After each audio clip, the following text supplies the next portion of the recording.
Hello and welcome to the day after the Highlanders versus the British and Irish Lions. I'm Paul, the guy behind DrivingMaul, and thank you for joining me. So, last night I did my YouTube live, which gave a review of the game with Scott Hornell and Sean from Fill Your Boots. So I'm not going to go through the whole game, but I'm just going to pull out a couple of things about the tour that I think are pertinent. One of the things that's come out, obviously, Courtney Law got concussed during that game. That's now 4 concussions in 4 games, which is really high. And what we don't want to do, what I don't want to do, is for this tour to become about the concussions and about player welfare rather than about the actual games themselves. It's a real shame to see another concussion already. I am worried that Dan Biggar came back so quickly from concussion and played, and I hope that they don't rush back Courtney Laws from those as well. I can see that they'll want him to play in the Chiefs game to protect the locks for the test match following that, but still you don't want to see him getting rushed back from concussion, and we don't want that to become, let's say, the topic of this tour. 1 a game is extremely high, and that I guess shows the intensity and how much the players are putting their bodies on the line for this and how much it means to them. It clearly is. I think we can say that the squad unity on tour and the squad morale on tour is pretty good. It's even though they have lost half their games, it doesn't feel at the moment like it's split apart or splitting apart like some of the other tours have done previously. So I think Gatland's doing a very good job there. The other talking point that's come up a lot overnight is now the Maori game coming up on Saturday. So the Maori All Blacks face the Lions on Saturday down in Rotorua, and that's the next Lions game. And there's a lot of talk already that has now become a must-win game because the Lions lost this game. Now, I don't have that same kind of feeling. The Lions have got 1 decent win under the belts against the Crusaders, and the other 2 games have been lost by a score. So they've been tight games. It's not like they've been getting thrashed or seen off the park against the Blues or against the Highlanders. And we can see a progression in the style of play as well.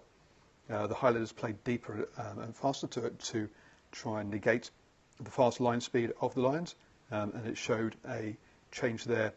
So the Lions' defence wasn't quite as effective against the Crusaders, but it showed the New Zealand team's adapting to what they're seeing from the Lions. But the attack was much better against the Highlanders from the Lions. So we can see the progression of performances, and that's what we need to see going into the Test matches. The only 3 games that matter on this tour are the 3 Test matches, and as long as the Lions win 2 of those, they can lose the other 8 games, and it will be considered a successful tour. So the results are important for morale in the team, but they're not so important overall. So if the team puts in a good performance against New Zealand Maori, they're within a score at the end, so it's a close loss. I still think that is acceptable, and that'll be fine for the Lions. I don't see it being that must-win in the same way that the Crusaders was a must-win to get the morale back up and running. The other thing we need to remember is that the 2 losses have been in midweek games, not in weekend games. Now, the Blues game was early enough in the tour, being in the 2nd game, that we weren't split into probables and possibles by that stage, or test team and dirt trackers, or whatever terminology you want to use. But the Highlanders game, it very much was these are the players that could make the test side, but are very much unlikely to, on the whole. There's a couple of players in there, Sam Warburton, for example, who's coming back from injury.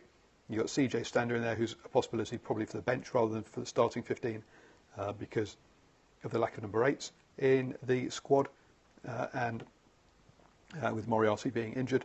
So I don't think it's such a big hit to the test side losing these games, in the fact that they're the midweek games they've been losing, not the weekend ones.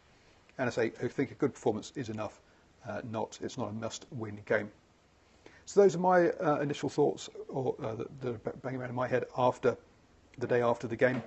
As I say, if you want a reaction to the actual game itself, check out YouTube. I did a half-hour post-game live reaction to that, and we went through all of it. I guess the other point that's coming up is that perhaps we didn't cover as deeply as we maybe should have done is the disallowed try. So I'll have a quick chat about that one now. Quite a few people have been coming back saying it was a try, it was harsh on the Lions. My mate over in Australia, and I've gone blank as to what his Twitter handle is. It was Rugby World Cup, I think, or Mr. Rugby,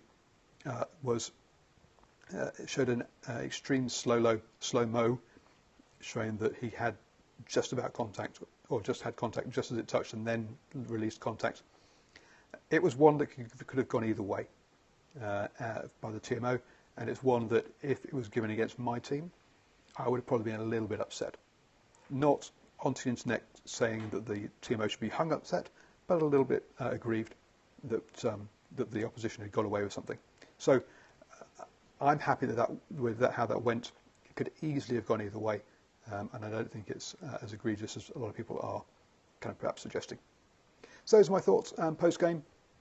I'll be chatting later today about how you select a Lions 15 throughout the tour, and how that changes as to who's picked each way. Because I think, having seen a lot of the 15s that have been put out for the Maori, this doesn't ring true as to what I think Gatland will be trying to do in that game. So I'm going to talk through each game as to what I think Gatland's trying to do in each game and how that affects the selection through it. So catch that video later. As always, please share this with your friends if you've enjoyed it. Give it the old thumbs up if you're watching on YouTube. Always up for good rugby chats, please do reply. And the link to my newsletter is above on Twitter, down below on YouTube. Catch you later. As I say, I'll be talking about how you select a Lions 15 during the tour.